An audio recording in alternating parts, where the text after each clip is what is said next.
ಗ್ರಾಮ ಪಂಚಾಯತಿ ಅಭಿವೃದ್ಧಿ ಅಧಿಕಾರಿಗಳು ಅಂದ್ರೆ ಯಾವತ್ತೂ ಕೂಡ ಜನಗಳ ಮಧ್ಯೆ ಇರ್ತಕ್ಕಂಥವ್ರು, ಜನಗಳ ಕಷ್ಟಕ್ಕೆ ಮತ್ತೆ ಸುಖಕ್ಕೆ ಎಲ್ಲರಿಗೂ ಕೂಡ ಸ್ಪಂದಿಸೋರು ಅಂದ್ರೆ ಒಬ್ಬ PDO ಆದವರು ಜನಗಳ ಮಧ್ಯೆ ಇರಬೇಕು. ನೀವು ಒಬ್ಬ PDOಗಳಾಗಿ ಮತ್ತೆ ಈ ಒಂದು ಕಟ್ಟಡವನ್ನು ಕಟ್ಟಿ ನಿರ್ಮಿಸಿದ್ದೀರಾ, ಅದು 9ನೇ ತಾರೀಕು ಇನಾಗ್ರೇಷನ್. ಈ ಸಂದರ್ಭ ನಿಮ್ಗೆ ಎಷ್ಟು ಖುಷಿಯನ್ನು ಕೊಡ್ತದೆ? ನರೇಗಾ ಯೋಜನೆಯಲ್ಲಿ ಅತಿ ಮುಖ್ಯವಾಗಿ ಅತಿ ಮುಖ್ಯ ಯೋಜನೆ ಅದು ನರೇಗಾ ಯೋಜನೆ. ಗ್ರಾಮೀಣ ಭಾಗದ ಜನರಿಗೆ ಆ ಯೋಜನೆಯನ್ನು ಬಳಸಿಕೊಂಡು ಮತ್ತೆ ಅದರ ಒಟ್ಟಿಗೆ 15ನೇ ಹಣಕಾಸಿನ ಅನುದಾನವನ್ನು ಬಳಸಿಕೊಂಡು ಮತ್ತೆ ನಮ್ಮ ಸ್ವಂತ ಸಂಪನ್ಮೂಲವನ್ನು ಬಳಸಿಕೊಂಡು ಇವೆಲ್ಲವನ್ನ ಬಳಸಿಕೊಂಡು ನಾವು ನಾವು ಬಿಲ್ಡಿಂಗ್ನ ಸುಮಾರು 85 ಲಕ್ಷ ರು ವೆಚ್ಚದಲ್ಲಿ ಈ ಒಂದು ಕಟ್ಟಡವನ್ನು ನೀವು ಒಬ್ಬ ಗ್ರಾಮ ಪಂಚಾಯತಿ ಅಭಿವೃದ್ಧಿ ಅಧಿಕಾರಿ ಸರ್. ಈಗಿನ ಕಾಲಘಟ್ಟದಲ್ಲಿ ಎಲ್ಲ ಪಂಚಾಯತಿ ಅಭಿವೃದ್ಧಿ ಅಧಿಕಾರಿಗಳು ಕರೆಕ್ಟ್ ಇನ್ ಟೈಮ್ಗೆ ಬರೋದಿಲ್ಲ. ಈ ರೀತಿಯಾದ ತೊಂದರೆಗಳು ಇರ್ತದೆ ಸದಸ್ಯರುಗಳು ಮತ್ತೆ PDOಗಳಿಗೆ. ನಿಮ್ಮಲ್ಲಿ ಈ ರೀತಿ ನೀವು ಇನ್ ಟೈಮಿಗೆ ಬಂದು ನೀವೇ ರಿಸ್ಕ್ ತಗೊಂಡು ಈ ರೀತಿ ಕಟ್ಟಡವನ್ನು ಕಟ್ಟೋದಕ್ಕೆ ಬಹಳ ಎಫರ್ಟ್ ಹಾಕಿದ್ದೀರಾ, ಯಾವ ರೀತಿ ಅನ್ನಿಸ್ತದೆ? ಮೂಲತಃ ನಾನು ಇದೇ ಶಿರಾ ತಾಲೂಕಿನ ಒಂದು ಹಳ್ಳಿಯವನು. ಮೂಲತಃ ನನ್ನ ತಂದೆ ಕೂಡ ಒಬ್ಬರು ರೈತರಾಗಿದ್ದವರು. ನಾವು ಇದೇ ವ್ಯವಸ್ಥೆ ಒಳಗೆ ಇದ್ದವರು ಮತ್ತೆ ಬಹಳ ಬಡ ಕುಟುಂಬಗಳ ಜೊತೆ ಒಡನಾಟ ಇಟ್ಕೊಂಡು ಬೆಳ್ಕೊಂಡ್ ಬಂದವರು. ಆ ನಿಟ್ಟಿನಲ್ಲಿ ಗ್ರಾಮೀಣ ಭಾಗ ಜನಕ್ಕೆ ಒಂದು ಸೇವೆ ಮಾಡ್ತಕ್ಕಂಥ ಅವಕಾಶ ನಮಗೆ ಒಂದು ಅವಕಾಶ ಸಿಕ್ಕಿದೆ ಸರ್. ಇದೆಲ್ಲರಿಗೂ ಸಿಗೋದಿಲ್ಲ. ಅದಕ್ಕೆ ನಾವು ನಿಜವಾಗ್ಲೂ ಕೂಡ ಇವತ್ತು ಅತ್ಯಂತ ಸಂತೋಷ. ಸ್ಥಳೀಯ ಸದಸ್ಯರುಗಳು ಮತ್ತೆ ಅಧ್ಯಕ್ಷರು ಯಾವ ರೀತಿ ನಿಮಗೆ ಸಹಕಾರ ಕೊಡ್ತಾರೆ? ಆ ನಿಟ್ಟಿನಲ್ಲಿ ನಾನು ಏನೇನು ಕೆಲಸ ಮಾಡೋಕ್ಕಾಗುತ್ತೆ ನಾವು ಇರೋ ಪಂಚಾಯತ್ನಲ್ಲಿ ಗ್ರಾಮೀಣರಿಗೆ ಅದನ್ನು ಮಾಡಲೇಬೇಕು ಅನ್ನೋ ನಾನು ಏನು ತುಡಿತಾ ಇದೆ. ಆ ತುಡಿತಕ್ಕೆ ಅನುಗುಣವಾಗಿ ನನ್ನ ಆತ್ಮಸಾಕ್ಷಿಗೆ ಅನುಗುಣವಾಗಿ ಎಲ್ಲಿ ಹೋದ್ರೂ ಕೆಲಸ ಮಾಡ್ತಾ ಇದ್ದೀನಿ ಸರ್. ಅದರಿಂದ ಉತ್ತಮ ಫಲಿತಾಂಶನೂ ಕೂಡ ಸಿಕ್ಕಿದೆ. ನಾನು ಅದಕ್ಕೆ ಅತ್ಯಂತ ಸಂತೋಷ. ಇವತ್ತು ಅನೇಕ ಗ್ರಾಮ ಪಂಚಾಯತಿಗಳಲ್ಲಿ ಈ ರೀತಿ ಕಟ್ಟಡಗಳು ಇಲ್ಲ, ಎಲ್ಲವೂ ಕೂಡ ಇದಾಗಿದ್ದಾವೆ. ನೀವು ಎಲ್ಲ ಅಭಿವೃದ್ಧಿ ಅಧಿಕಾರಿಗಳಿಗೆ ನಿಮ್ಮ ಸಹಪಾಠಿಗಳಿದ್ದಂಗೆ ಅವ್ರಿಗೆ ಏನ್ ಹೇಳಕ್ ಬಯಸ್ತೀರಾ? ಯಾವ್ಯಾವ ಯೋಜನೆಗಳು ನೀವು ತೆಗೆದುಕೊಂಡು ಮಾಡಿದ್ದೀರಾ, ಅದೇ ರೀತಿ ಅವ್ರಿಗೆ ಸಲಹೆ ಕೊಡೋದಕ್ಕೆ ಬಯಸ್ತೀರಾ? ಈಗಾಗಲೇ ನಾವು ನಮ್ಮ ಒಂದು 10 ಮಳಿಗೆಗಳನ್ನ ನಾವು ಬಾಡಿಗೆ ಕೊಟ್ಟಿದ್ದೀವಿ. ಈಗ 7 ಮಳಿಗೆಗಳನ್ನ ಕಟ್ಟಿದ್ದೀವಿ. ಎಲ್ಲರಿಂದ ಸೇರಿ ನಮಗೆ ಮಳಿಗೆಗಳ ಬಾಡಿಗೆ ಅಂತ ಹೇಳಿನೇ ನಮಗೆ ಪ್ರತಿ ತಿಂಗಳು ಸುಮಾರು ಒಂದು 70-80 ಸಾವಿರ ಹಣಕಾಸಿನ ನೆರವು ಸಿಗ್ತದೆ. ಅದರೊಟ್ಟಿಗೆ ನಮ್ಮ ವಿವಿಧ ಆದಾಯ ಮೂಲಗಳಿದೆ, ಕಂದಾಯ ಇದೆ, ಬೇರೆ ಲೈಸೆನ್ಸ್ಗಳಿದೆ, ಎಲ್ಲ ಇದೆ. ಈ ಎಲ್ಲ ಆದಾಯ ಮೂಲಗಳಿಂದ ನಮಗೆ ಸೇರ್ಪಡೆ ಆಗ್ತಕ್ಕಂಥ ಸಂಪನ್ಮೂಲನ ನಾವೇ ನೇರವಾಗಿ ವಿನಿಯೋಗಿಸತಕ್ಕಂಥ ಅವಕಾಶ ಇರುತ್ತೆ. ಅಂತ ಸಂದರ್ಭದಲ್ಲಿ ಇಡೀ ಗ್ರಾಮದ ಎಲ್ಲ ಮೂಲಭೂತ ಸೌಕರ್ಯಗಳನ್ನು ನಾವು ಆದಷ್ಟು ತ್ವರಿತವಾಗಿ ಮಾಡ್ತಕ್ಕಂಥ ಯೋಜನೆ ಇದೆ. ನೀವು ಕೇವಲ ಒಂದು ಕಟ್ಟಡವನ್ನ ಕಟ್ಟೋದು ಅಲ್ಲದೆ ಜೊತೆಗೆ ಮಳಿಗೆ ಕೂಡ ಕಟ್ಟಿದ್ದೀರಾ ಗ್ರಾಮ ಪಂಚಾಯತಿಗೆ ಆರ್ಥಿಕವಾಗಿ ನೆರೆ ಹೊಂದಲಿ ಅಂತ ಒಂದು ಕಾರಣಕ್ಕೋಸ್ಕರ. ಅದು ಎಷ್ಟು ಮಟ್ಟಿಗೆ ನಿಮಗೆ ಸಹಕಾರಿ ಆಗ್ತದೆ ಪಂಚಾಯತಿ ಮುಂದಿನ? ಖುಷಿ ಆಗ್ತದೆ. ಯಾಕೆಂದ್ರೆ ಸಾರ್ವಜನಿಕರು ನೀವು ಮಾತಾಡಿಸ್ಬೋದು ಹೋಗಿ, ನಮ್ಮ ಪಂಚಾಯತಿ ವ್ಯಾಪ್ತಿ ಯಾವುದೇ ಗ್ರಾಮದಲ್ಲಿ ಹೋಗಿ ಸಾರ್ವಜನಿಕರು ಮಾತಾಡ್ಸಿದ್ರೆ ಅವ್ರು ಎಲ್ಲರೂ ಕೂಡ ಹೌದು ಈ ಒಂದು ಆಡಳಿತ ಮಂಡಳಿ ಈಗ ಬಂದಾಗ ಈ ಅಧಿಕಾರಿ ವರ್ಗ ಇರೋ ಸಂದರ್ಭದಲ್ಲಿ ನಮ್ಮ ಪಂಚಾಯತಿನಲ್ಲಿ ಒಂದಷ್ಟು ಒಳ್ಳೆ ಕೆಲಸ ಆಗಿದೆ ಅನ್ನೋವಂಥದ್ದು ನಾನು ಎಲ್ಲಾದರೂ ನಾನು ಫೀಲ್ಡ್ ವಿಸಿಟ್ ಹೋದಾಗ ಸಾರ್ವಜನಿಕರೇ ನನಗೆ ಗುರುತಿಸಿ ಮಾತಾಡಿಸ್ತಾರೆ. ಆ ಗುರುತಿಸುವಿಕೆ ಮತ್ತು ನಮ್ಮ ಕೆಲಸದ ಬಗ್ಗೆ ಮೆಚ್ಚುಗೆ ಏನು, ಅದರ ನಮ್ಮ ಕ್ವಾಲಿಟಿ ಬಗ್ಗೆ ಮೆಚ್ಚುಗೆ ಏನು ವ್ಯಕ್ತಪಡಿಸ್ತಾರೆ. ಅದಕ್ಕಿಂತ ಸಂತೋಷ ಇನ್ನೇನಿದೆ ಸರ್. ಎಲ್ರಿಗೂ ನಮಸ್ಕಾರ, ನಾನು ನಿಮ್ಮ ಚೇತನ್ ಕುಮಾರ್. ಇವತ್ತು ಇಡೀ ರಾಜ್ಯ ಸರ್ಕಾರ ಹಾಗೂ ಎಲ್ಲ ಗ್ರಾಮ ಪಂಚಾಯತಿ ಅಭಿವೃದ್ಧಿ ಅಧಿಕಾರಿಗಳು ಎಲ್ಲ ಪಂಚಾಯತಿ ಸದಸ್ಯರುಗಳು ನೋಡ್ಬೇಕಾಗ್ತಕ್ಕಂಥ ಒಂದು ವಿಡಿಯೋ. ಯಾಕೆಂದ್ರೆ ಒಬ್ಬ ಗ್ರಾಮ ಪಂಚಾಯತಿ ಅಭಿವೃದ್ಧಿ ಅಧಿಕಾರಿ ಯಾವ ರೀತಿ ಅನುದಾನಗಳನ್ನು ತೆಗೆದುಕೊಂಡು 75 ಲಕ್ಷಕ್ಕೆ ಒಂದು ಸುಸಜ್ಜಿತವಾದ ಒಂದು ಕಟ್ಟಡವನ್ನು ನಿರ್ಮಿಸಿದ್ದಾರೆ. ಒಂದು ಭವ್ಯ ಬಂಗಲೆಯಾಗಿ ಒಂದು ಗ್ರಾಮ ಪಂಚಾಯತಿ ಹೊರಹೊಮ್ಮಿದೆ. ಅದಕ್ಕೆ ಕರ್ತರು ಎಲ್ಲವೂ ಕೂಡ ಗ್ರಾಮ ಪಂಚಾಯತಿ ಅಭಿವೃದ್ಧಿ ಅಧಿಕಾರಿಗಳಿರ್ತಕ್ಕಂಥ ನಾಗರಾಜ್ ಸರ್ ಅವರು ಇವತ್ತು ನಮ್ಮ ಜೊತೆಗಿದ್ದಾರೆ. ಯಾವ್ಯಾವ ಯೋಜನೆಗಳಿಂದ ಅನುದಾನಗಳನ್ನ ತೆಗೆದುಕೊಂಡು ಕಟ್ಟಿದ್ದಾರೆ ಪ್ರತಿಯೊಂದು ತಿಳ್ಕೊಳ್ಳೋಣ. ಸರ್, ಕಾರ್ಯಕ್ರಮಕ್ಕೆ ಸ್ವಾಗತ. ನೀವು ಒಬ್ಬ ಪಂಚಾಯತಿ ಅಭಿವೃದ್ಧಿ ಅಧಿಕಾರಿ ಆದವರು ಯಾವ ರೀತಿ ಈ ಕಟ್ಟಡವನ್ನು ಕಟ್ಟಬೇಕು ಅಂತ ಅನಿಸ್ತು, ಮತ್ತೆ ಇದಕ್ಕೆ ಅನುದಾನ ಎಲ್ಲಿಂದ ತೆಗೆದು?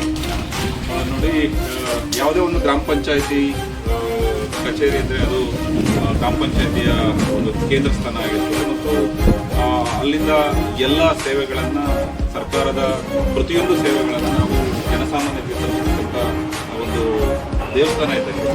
ಆ ನಿಟ್ಟಿನಲ್ಲಿ ಅದರ ಒಂದು ಕಟ್ಟಡ ಸುಸಜ್ಜಿತವಾದ ಕಟ್ಟಡ ಇರಬೇಕಾಗ್ತದೆ ಮತ್ತು ಅಲ್ಲಿ ಒಂದು ಕೂತ್ಕೊಳ್ತಕ್ಕಂಥ ವಿವಿಧ ಎಲ್ಲ ಶಾಖೆಗಳ ಅಧಿಕಾರಿಗಳು ಕೂತ್ಕೊಳ್ತಕ್ಕಂಥ ಜಾಗ ಆಗಿರ್ಬೋದು, ಅಧ್ಯಕ್ಷರು ಉಪಾಧ್ಯಕ್ಷರು ಕೂತ್ಕೊಳ್ತಕ್ಕಂಥ ಜಾಗ ಆಗಿರ್ಬೋದು, ಆಡಳಿತ ಮಂಡಳಿ ನಡೆಸ್ತಕ್ಕಂಥ ಸಭಾಭವನ ಆಗಿರ್ಬೋದು, ಇವೆಲ್ಲವೂ ಕೂಡ ಸುಸಜ್ಜಿತವಾಗಿದ್ದು ಆಂಬಿಯನ್ಸ್ ಕೂಡ ಹೊರಗಡೆ ಚೆನ್ನಾಗಿದ್ದರೆ ಅದು ಒಂದು ಉತ್ಸಾಹ ಇರುತ್ತೆ ಕೆಲಸ ಮಾಡುವ ಅನ್ನೋ ಉದ್ದೇಶದಿಂದ ನಾವು ಈ ಕಟ್ಟಡ ನಿರ್ಮಾಣ ಮಾಡಬೇಕು ಅಂದ್ಕೊಂಡು. ಆ ನಿಟ್ಟಿನಲ್ಲಿ ನಮ್ಮ ಆಡಳಿತ ಮಂಡಳಿ ಅಧ್ಯಕ್ಷ ಉಪಾಧ್ಯಕ್ಷ ಸದಸ್ಯರಿಂದ ಅವರ ಸಹಕಾರ ಪಡೆದು ನರೇಗಾ ಯೋಜನೆಯಲ್ಲಿ ಅತಿ ಮುಖ್ಯ ಯೋಜನೆ ಅದು ನರೇಗಾ ಯೋಜನೆ. ಗ್ರಾಮೀಣ ಭಾಗದ ಜನರಿಗೆ ಆ ಯೋಜನೆಯನ್ನು ಬಳಸಿಕೊಂಡು ಮತ್ತೆ ಅದರ ಒಟ್ಟಿಗೆ 15ನೇ ಹಣಕಾಸಿನ ಅನುದಾನವನ್ನು ಬಳಸಿಕೊಂಡು ಮತ್ತೆ ನಮ್ಮ ಸ್ವಂತ ಸಂಪನ್ಮೂಲವನ್ನು ಬಳಸಿಕೊಂಡು ಇವೆಲ್ಲವನ್ನ ಬಳಸಿಕೊಂಡು ನಾವು ನಾವು ಬಿಲ್ಡಿಂಗ್ನ ಸುಮಾರು 85 ಲಕ್ಷ ರು ವೆಚ್ಚದಲ್ಲಿ ಈ ಒಂದು ಕಟ್ಟಡವನ್ನು ಕಟ್ಟಿದ್ದೀವಿ ಚೇತನ್. ಸರ್, ಈ ರೀತಿ ಕಟ್ಟಡನ ಕಟ್ಟಬೇಕು ಅನ್ನಿಸ್ತು. ಜೊತೆಗೆ ನಿಲ್ಲಿರ್ತಕ್ಕಂಥ ಸ್ಥಳೀಯ ಸದಸ್ಯರುಗಳು ಮತ್ತೆ ಅಧ್ಯಕ್ಷರು ಯಾವ ರೀತಿ ನಿಮಗೆ ಸಹಕಾರ ಕೊಟ್ಟರು? ಖಂಡಿತ ನಾವು ಈ ಕಟ್ಟಡನ ಯಾಕೆ ಕಟ್ಟಬೇಕು ಅನಿಸ್ತು ಅಂದರೆ, ನಾನು ಈಗಾಗಲೇ ಸುಮಾರು 12 ಗ್ರಾಮ ಪಂಚಾಯತಿನಲ್ಲಿ ಪಂಚಾಯತಿ ಅಭಿವೃದ್ಧಿ ಅಧಿಕಾರಿ ಕಾರ್ಯನಿರ್ವಹಿಸಿದ್ದೇನೆ. ನಾವು ಎಲ್ಲೇ ಹೋದ್ರೂ ಕೂಡ ಕಟ್ಟಡಗಳು ತುಂಬ ಶಿಥಿಲವಾಗಿರುವಂಥ ಕಂಡೀಷನಲ್ಲಿ ಮತ್ತೆ ತುಂಬ ಹಳೆಯದಾದ ಕಂಡೀಷನಲ್ಲಿ ಇರ್ತದೆ. ಅಲ್ಲಿ ಕಾರ್ಯನಿರ್ವಹಿಸ್ತಕ್ಕಂಥ ಒಂದು ಉತ್ಸಾಹ ಉಲ್ಲಾಸ ಇರೋದಿಲ್ಲ.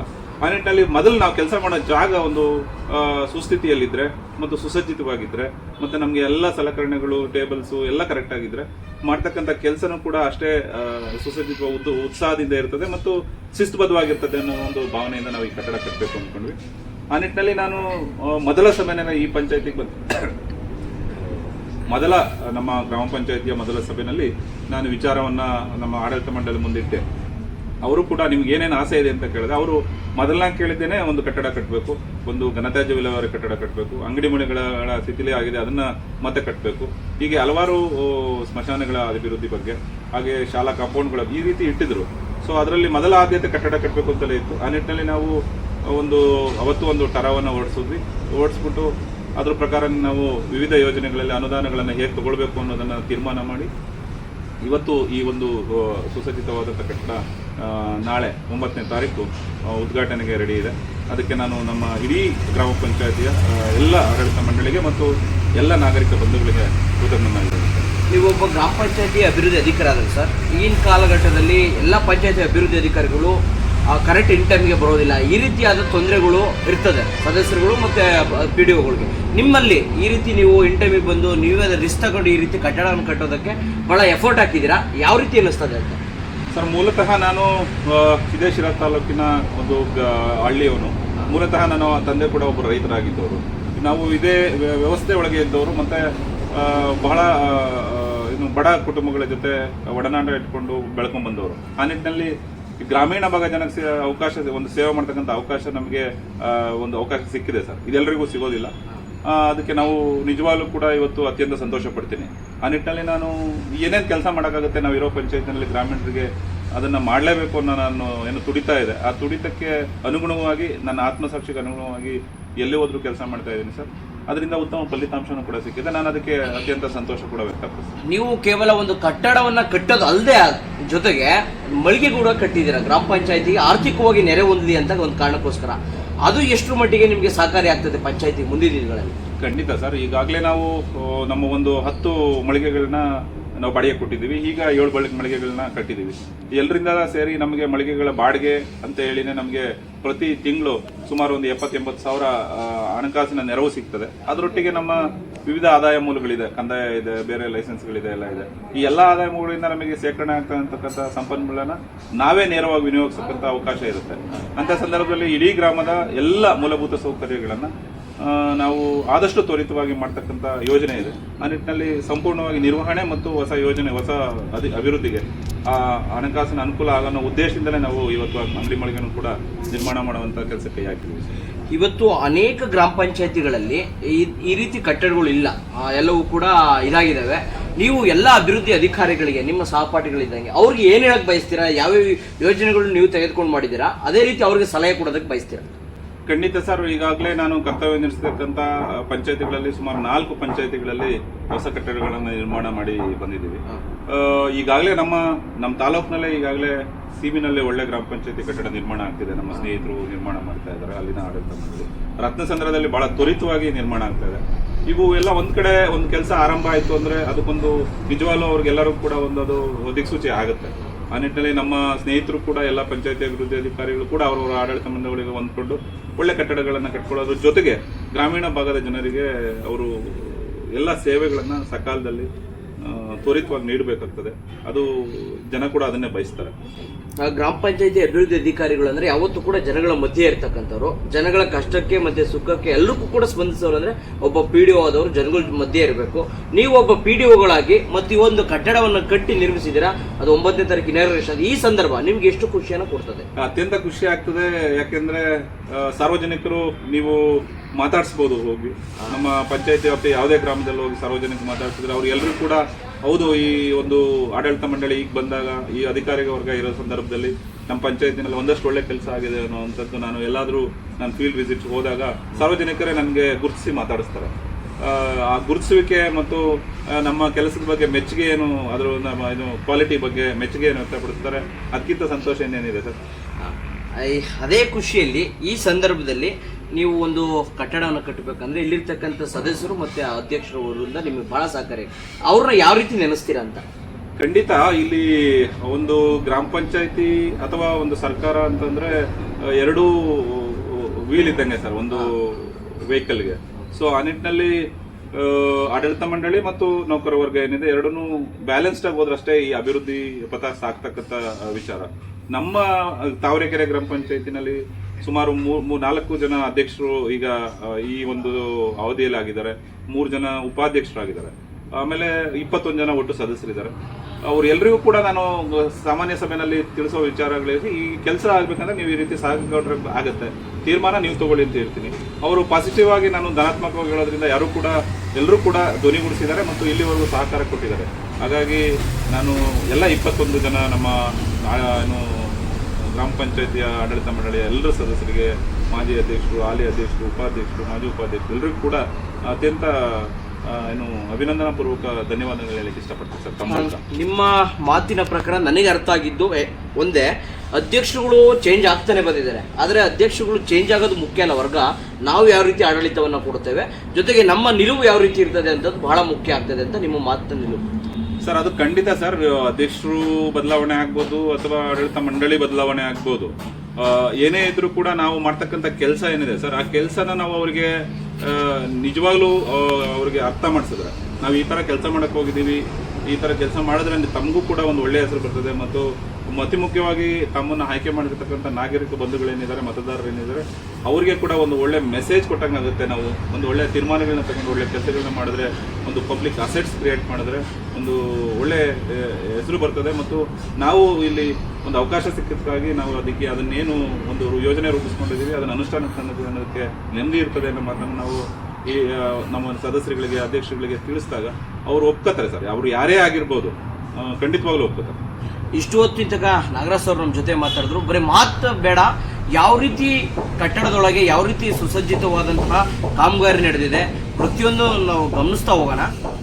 ಪ್ರೊಟೆಕ್ಷನ್ಗೋಸ್ಕರ ಒಂದು ಒಳ್ಳೆ ಕಾಂಪೌಂಡ್ ನಿರ್ಮಾಣ ಮಾಡಿದ್ದೀವಿ. ಒಳಗೆ ಬಂದರೆ ಒಂದು ಒಳ್ಳೆ ಆಂಬಿಯನ್ಸ್ ಇರಲಿ ಅಂತೇಳಿ ಒಂದಷ್ಟು ಲಾನ್ ಎಲ್ಲ ಹಾಕಿದ್ದೀವಿ. ಮತ್ತು ಅದರೊಳಗೆ ಒಳ್ಳೊಳ್ಳೆ ಆಸ್ಥೆಟಿಕ್ ಪ್ಲಾಂಟ್ಸ್ಗಳನ್ನ ಹಾಕಿದ್ದೀವಿ. ಮತ್ತು ನೀವು ನೋಡ್ತಾ ಎಡಭಾಗದಲ್ಲಿ ಒಂದಷ್ಟು ಹೊಂಗೆ ಮರಗಳನ್ನ ನೆಡಬೇಕು ಅನ್ನೋ ಉದ್ದೇಶದಿಂದ ನೆಲೆಗೋಸ್ಕರ ಅದನ್ನು ಮಾಡ್ಕೊಂಡಿದ್ದೀವಿ. ಹಾಗೆ ನಿಮ್ಮ ಬಲಭಾಗದಲ್ಲಿ ಒಂದು ಒಳ್ಳೆ ಧ್ವಜಸ್ತಂಭನೂ ಕೂಡ ನಿರ್ಮಾಣ ಮಾಡಿದ್ದೀವಿ. ಅದು ಕೂಡ ಒಂದು ಬಿಲ್ಡಿಂಗ್ ಒಂದು ಒಳ್ಳೆ ಲುಕ್ ಕೊಡುತ್ತೆ. ಈ ಹೊರಗಡೆ ಏನಿದೆ ಇದು ಒಂದು ಒಳ್ಳೆ ಪೋರ್ಟಿಕೋ. ಇಲ್ಲಿ ನಮ್ಮ ಸಾರ್ವಜನಿಕರು ಬಂದಾಗ ಏನಾದರೂ ಕಾಯುವಿಕೆ ಇದ್ದರೆ ಅವರು ಒಳ್ಳೆ ಇಲ್ಲಿ ವ್ಯವಸ್ಥೆ ಇದೆ, ಅವರು ಇಲ್ಲಿ ಸ್ವಲ್ಪ ಹೊತ್ತು ಕೂತ್ಕೊಂಡು ವಿರಮಿಸ್ಬೋದು. ಯಾವುದಾದ್ರೂ ಕೆಲಸಗಳಿದ್ದರೆ, ಬೇರೆ ಜನಗಳಿದ್ದರೆ ಅಂಥ ಸಂದರ್ಭದಲ್ಲಿ ಇಲ್ಲಿ ಕೂತ್ಕೊಳ್ಬೋದು ಅನ್ನೋ ಉದ್ದೇಶ ಇದೆ. ಹಾಗೆ ನೀವು ಒಳಗಡೆ ಬಂದರೆ ಈ ಕಟ್ಟಡನ ಸಂಪೂರ್ಣ ಕ್ವಾಲಿಟಿ ಪೂರ್ಣವಾಗಿ ಕಟ್ಟಿದ್ದೀವಿ. ಒಳ್ಳೆ ಪೇಂಟ್ ಮಾಡಿದ್ದೀವಿ, ಒಳ್ಳೆ ಎಲೆಕ್ಟ್ರಿಕಲ್ ವರ್ಕ್ ಮಾಡಿದ್ದೀವಿ. ನೋಡಿ ನೀವು ಇಲ್ಲಿ ಒಳ್ಳೆ ಎಲ್ಲರ ಅಧಿಕಾರಿಗಳಿಗೆ, ನಮ್ಮ ವಿವಿಧ ಶಾಖಾ ಅಧಿಕಾರಿಗಳಿಗೆ ಒಂದು ಇಂಟೀರಿಯರ್ ಆಗಿ ನೀಟಾಗಿ ಮಾಡಿಕೊಟ್ಟಿದ್ದೀವಿ. ಒಂದೊಂದು ಸೆಕ್ಷನ್ನಲ್ಲಿ ಇಬ್ಬರಿಬ್ಬರು ಅಧಿಕಾರಿಗಳು ಕೂತ್ಕೋಬೋದು. ಒಟ್ಟು ಅದಕ್ಕೆ 10 ಜನ ಕೂತ್ಕೊಳ್ಳುವಂಥ ಒಂದು ವ್ಯವಸ್ಥೆಯನ್ನು ಮಾಡಿದ್ದೀವಿ. ಈ ಬಲಗಡೆ ಇದು ಪಂಚಾಯತಿ ಅಭಿವೃದ್ಧಿ ಅಧಿಕಾರಿ ಕೂತ್ಕೊಳ್ತಕ್ಕಂಥ ಜಾಗ. ಇಲ್ಲಿ ಕೂಡ ಸಾರ್ವಜನಿಕರು ತಮ್ಮ ಹವಾಲುಗಳನ್ನ ಹೇಳ್ಕೊಳ್ಳಿಕ್ಕೆ ತುಂಬ ಚೆನ್ನಾಗಿ ಅವಕಾಶ ಇರ್ತದೆ ಮತ್ತು ಅವ್ರು ಕೂತ್ಕೊಳ್ಳೋ ಆಂಬಿಯನ್ಸ್ ಕೂಡ ಚೆನ್ನಾಗಿರುತ್ತೆ. ನಿಮ್ಮ ಎಡಭಾಗದಲ್ಲಿ ನೋಡಿದ್ರೆ ಇಲ್ಲಿ ನಮ್ಮ ಆಡಳಿತ ಮಂಡಳಿ ಅಧ್ಯಕ್ಷರು, ಉಪಾಧ್ಯಕ್ಷರು ಕೂತ್ಕೊಳ್ಳಿಕ್ಕೆ ಈ ಒಂದು ಕೊಠಡಿಯನ್ನು ಮೀಸಲಿಟ್ಟು ಅದಕ್ಕೂ ಕೂಡ ವ್ಯವಸ್ಥೆ ಮಾಡಿದ್ದೀವಿ. ಹಾಗೆ ನೀವು ಇಲ್ಲಿ ಬನ್ನಿ. ಇದು ವಿಶೇಷವಾಗಿ ನಮ್ಮ ತಾಲೂಕು ಪಂಚಾಯತಿಯಲ್ಲಿ ಕೂಡ ಇರೋಂಥ ವ್ಯವಸ್ಥೆ ಇದು. ವಿಡಿಯೋ ಕಾನ್ಫರೆನ್ಸ್ ಹಾಲನ್ನು ನಾವು ಮಾಡಿದ್ದೀವಿ. ಇದನ್ನು ನಮ್ಮ ಇನ್ನು ಮಾನ್ಯ ಕಾರ್ಯನಿರ್ವಹಣಾಧಿಕಾರಿ ಈಗಿರ್ತಕ್ಕಂಥ ಹರೀಶ್ ಅವರು ನಮಗೆ ಈ ಒಂದು ಗೈಡೆನ್ಸಲ್ಲಿ ನಾವು ಈ ಒಂದು ವಿಡಿಯೋ ಕಾನ್ಫರೆನ್ಸ್ ಹಾಲನ್ನು ಮಾಡಿದ್ದೀವಿ ಮತ್ತು ಇದು ಕೂಡ ಚೆನ್ನಾಗಿ ಮೂಡಿ ಬಂದಿದೆ. ಮುಂದಿನ ದಿನಗಳಲ್ಲಿ ನಾವು ಯಾವುದೇ ವರ್ಚುವಲ್ ಮೀಟಿಂಗ್ಸ್ನ ನಾವು ಈ ವಿಡಿಯೋ ಕಾನ್ಫರೆನ್ಸ್ ಹಾಲಿಂದ ಅಟೆಂಡ್ ಆಗಲಿಕ್ಕೆ ಅವಕಾಶ ಇದೆ ಮತ್ತು ನಮ್ಮ ಸದಸ್ಯರು ಕೂಡ ಇದರಿಂದ ಅಟೆಂಡ್ ಆಗಿ ಯಾವುದೇ ವಿಡಿಯೋ ಕಾನ್ಫರೆನ್ಸ್ನ ಅಟೆಂಡ್ ಮಾಡ್ಬೋದಾಗಿದೆ. ಇಡೀ ತಾಲೂಕ್ ಪಂಚಾಯತಿಯಲ್ಲಿ ನೀವು ಹೇಳಿದಾಗೆ ಎಲ್ಲೂ ಕೂಡ ಇಂತಹ ವಿಡಿಯೋ ಕಾನ್ಫರೆನ್ಸ್ ಅಲ್ಲಿಲ್ಲ. ಯಾವ ರೀತಿ ನೀವು ಗಣನೆ ತಗೊಂಡು ಈ ರೀತಿ ಮಾಡಬೇಕು ಅಂತ ಅನಿಸ್ತು ಸರ್? ತಮಗೆ ಗೊತ್ತಿದೆ, ಈಗ ಯಾವುದೇ ಸಭೆ ಈಗ ಖುದ್ದಾಗಿ ಹಾಜರಾಗಂತ ಸಭೆಗಳು ಕಡಿಮೆ ಆಗಿದೆ. ಈಗ ಎಲ್ಲ ಸಭೆಗಳು ರಾಜ್ಯ ಮಟ್ಟದ್ದಾಗಿರ್ಬೋದು, ಜಿಲ್ಲಾ ಮಟ್ಟದ್ದಾಗಿರ್ಬೋದು, ತಾಲೂಕು ಮಟ್ಟದ ವರ್ಚುವಲ್ ಸಭೆಗಳೇ ಹೆಚ್ಚಾಗಿದ್ದಾವೆ. ಆ ನಿಟ್ಟಿನಲ್ಲಿ ನಾವು ಮೊಬೈಲಲ್ಲೆಲ್ಲ ಕನೆಕ್ಟ್ ಮಾಡ್ಕೊಂಡ್ರೆ ಅದು ಫೋನ್ ಬರೋದು, ಡಿಸ್ಟರ್ಬೆನ್ಸ್ ಆಗೋದು ಎಲ್ಲ ಆಗ್ತದೆ ಮತ್ತು ಅದು ಅಷ್ಟು ಕ್ಲಾರಿಟಿ ಇರೋದಿಲ್ಲ. ಆ ನಿಟ್ಟಿನಲ್ಲಿ ಪಂಚಾಯತಿಲೇ ಒಂದು ಅಂಥದ್ದೊಂದು ವಿಡಿಯೋ ಕಾನ್ಫರೆನ್ಸ್ ಹಾಲ್ ಇದ್ದರೆ ಯಾವುದೇ ಸಭೆಗಳನ್ನು ಸುಲಭವಾಗಿ ಅಟೆಂಡ್ ಮಾಡ್ಬೋದು ಮತ್ತು ಅದಕ್ಕೊಂದು ಏನು ಸರಳತೆ ಅಥವಾ ಒಂದು ಕ್ಲಾರಿಟಿ ಇರ್ತದೆ ಅನ್ನೋ ಒಂದು ಉದ್ದೇಶದಿಂದ ನಾವು ಇದನ್ನು ಮಾಡಿದ್ದೀವಿ. 60x50 ಅಳತೆನಲ್ಲಿ ಒಂದು ದೊಡ್ಡದಾದ ಸಭಾಭವನ ಇದೆ. ಸುಮಾರು 200 ಜನ ಕೂತ್ಕೊಳ್ತಕ್ಕಂಥ ಸಭಾಭವನ ಇದು. ಇಲ್ಲಿ ನಮ್ಮ ಆಡಳಿತ ಮಂಡಳಿ ಮೀಟಿಂಗ್ಗೋಸ್ಕರ ಸುಸಜ್ಜಿತವಾಗಿ ಅವರಿಗೆ ಟೇಬಲ್ ಚೇರ್ಸ್ನ ವ್ಯವಸ್ಥೆ ಮಾಡಿದ್ದೀವಿ ಮತ್ತು ಡಯಾಸ್ ಕೂಡ ವ್ಯವಸ್ಥೆ ಮಾಡಿದ್ದೀವಿ. ಡಯಾಸಲ್ಲಿ ಅಧ್ಯಕ್ಷರು, ಉಪಾಧ್ಯಕ್ಷರು ಮತ್ತು ಅಧಿಕಾರಿಗಳು ಕೂತ್ಕೊಳ್ಳಿಕ್ಕೆ ಅವಕಾಶ ಆಗ್ತದೆ, ಸದಸ್ಯರು ಕೂತ್ಕೊಳ್ಳಿಕ್ಕೆ ಅವಕಾಶ ಆಗ್ತದೆ. ಇವರಿಗೆಲ್ಲ ಇದರಲ್ಲಿ ಮೈಕಿಂಗ್ ವ್ಯವಸ್ಥೆ ಕೂಡ ಮಾಡಲಾಗ್ತದೆ, ಇನ್ನೂ ಮಾಡಿದ್ದಿಲ್ಲ. ಅದನ್ನು ಕೂಡ ಮಾಡಿದ್ರೆ ಅದು ರೆಕಾರ್ಡಿಂಗ್ ಕೂಡ ಆಗುತ್ತೆ. ನಾಳೆ ಯಾವುದೇ ನಮ್ಮ ಚರ್ಚೆ ಕೂಡ ನಮ್ಮ ಹತ್ರ ಒಂದು ಧ್ವನಿಮುದ್ರಿಕೆ ಕೂಡ ಮಾಡ್ಕೊಳ್ಬೋದಾಗುತ್ತೆ. ಸ್ವಲ್ಪ ಅಕೋಸ್ಟಿಕ್ಸ್ ಎಲ್ಲ ಮಾಡಿದ್ರೆ ಈ ಚಂದದ ಬಿಲ್ಡಿಂಗ್ ಒಳ್ಳೆಯ ಸಭಾಭವನ ಆಗ್ತದೆ. ಇದು ಆಡಳಿತಕ್ಕೆ ಮತ್ತು ಪಾರದರ್ಶಕತೆಗೆ ಒಂದು ಮುಂದೆ ಮುನ್ನುಡಿ ಆಗಲಿ ಅನ್ನೋ ಒಂದು ಆಶಯ ಇರ್ತದೆ ನಮ್ಗೆ. ನೋಡಿದಾಗೆ ಏನಿದೆ ಆ ಸಭೆ ಮೀಟಿಂಗಲ್ಲೂ ವಿಧಾನಸಭೆಯಲ್ಲಿ ಯಾವ ರೀತಿ ಸ್ಪೀಕರ್ಗಳು ಕೂತಿರ್ತಾರೆ, ಮುಂದೆ ಸದಸ್ಯರುಗಳು ಇರ್ತದೆ, ಅದೇ ಥರ ಮೀಟಿಂಗ್ ಹಾಲನ್ನು ಒಂದು ಮುನ್ನ ಎಚ್ಚರಿಕೆಗೋಸ್ಕರ ಇವ್ರು ಮಾಡಿದ್ದಾರೆ. ಜೊತೆಗೆ ರೆಕಾರ್ಡಿಂಗ್ ಕೂಡ ಇದೆ. ಇವರ ಒಂದು ಥಿಂಕಿಂಗ್ಸು ಭಾಳ ಒಳ್ಳೆಯದು. ಜೊತೆಗೆ ಈ ರೀತಿ ನೀವು ಈ ಗ್ರಾಮ ಪಂಚಾಯತಿ ಕಾರ್ಯಾಲಯ ನೋಡಿ ಮುಂದೆ ಎಲ್ಲರೂ ಕೂಡ ಈ ರೀತಿಯಾದ ಗ್ರಾಮ ಪಂಚಾಯತಿಯನ್ನು ಕಟ್ಟಡವನ್ನು ನಿರ್ಮಿಸೋದು ನೆರಗ ಯೋಜನೆ ಅಡಿಯಲ್ಲಿ. ಜೊತೆಗೆ ಪಂಚಾಯತಿಯ 15 ವೇತನದ ಒಂದು ಅನುದಾನದ ಇಟ್ಕೊಂಡು ಈ ಪಂಚಾಯತಿನ ಕಟ್ಟಿದ್ದಾರೆ. ಪಂಚಾಯತಿಯ ಅಭಿವೃದ್ಧಿ ಅಧಿಕಾರಿ ಇರ್ತಕ್ಕಂಥ ನಾಗರಸ್ಥರು ನಮ್ಮ ಜೊತೆ ಮಾತಾಡಿದ್ದಾರೆ. ಹಾಗಾಗಿ 9ನೇ ತಾರೀಕು ಇದು ಇನಾಗ್ರೇಷನ್ ಕೂಡ ಆಗ್ತಾ ಇದೆ. ಎಲ್ಲ ತಾಲೂಕಿನ ಶಾಸಕರು ಮತ್ತು ಎಲ್ಲ ಅಧಿಕಾರಿ ವರ್ಗ ಇಲ್ಲಿ ಬರ್ತಾ ಇದೆ. ಎಲ್ಲರೂ ಕೂಡ ಬಂದು ಈ ಕಾರ್ಯಕ್ರಮವನ್ನು ಯಶಸ್ವಿಗೊಳಿಸಿ ಅಂತ ನಮ್ಮ ವಾಹಿನಿ ಮುಖಾಂತರ ಆಶಿಸ್ತೇನೆ. ಧನ್ಯವಾದಗಳು.